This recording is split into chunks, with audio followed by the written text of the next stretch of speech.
大家好，我是小颖。今天花9块钱买了2个鸡腿，我们用它来做个好吃的。首先把鸡腿切成小块，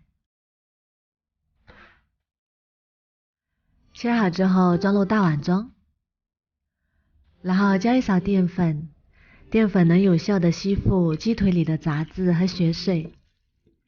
用手抓2分钟左右，感觉到有一点粘手，然后倒入清水。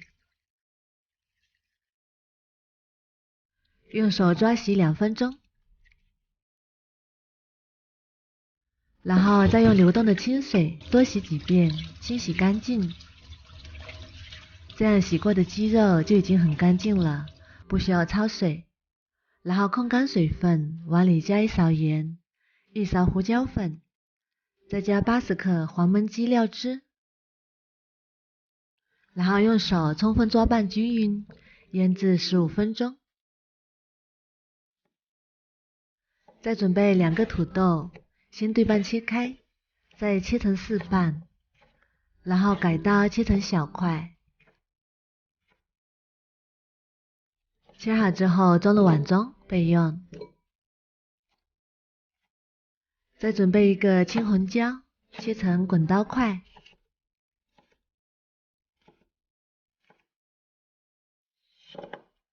切好之后装入盘中备用。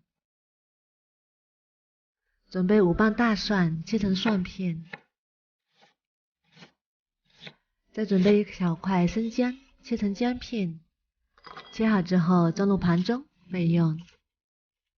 准备1把小葱，切成小段。再把葱白和葱叶分开放。再把砂锅烧至微热，倒入花生油，油热之后加入葱姜蒜片翻炒，中小火炒出香味。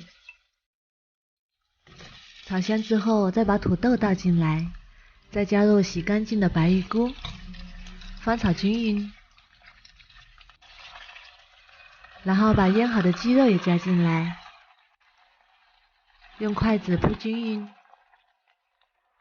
再加入啤酒，啤酒没过鸡肉就可以，啤酒能够去腥增香。然后盖上盖子，转中小火炖15分钟。时间到，我们打开看看。哇，好香啊！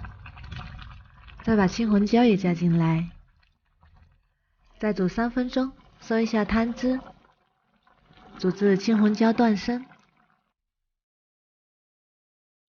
最后把葱段也加进来，美味继承。香喷喷的懒人版黄焖鸡就做好啦。这样做的鸡肉非常的鲜嫩入味，不用炒不油炸，用的油也非常的少。土豆也是炖得非常的软绵，入味又下饭。这里的汤汁也是非常的鲜美，再配上1大碗米饭，真的是太香了。如果你喜欢也试试吧。喜欢我的视频就关注我吧，谢谢您的支持。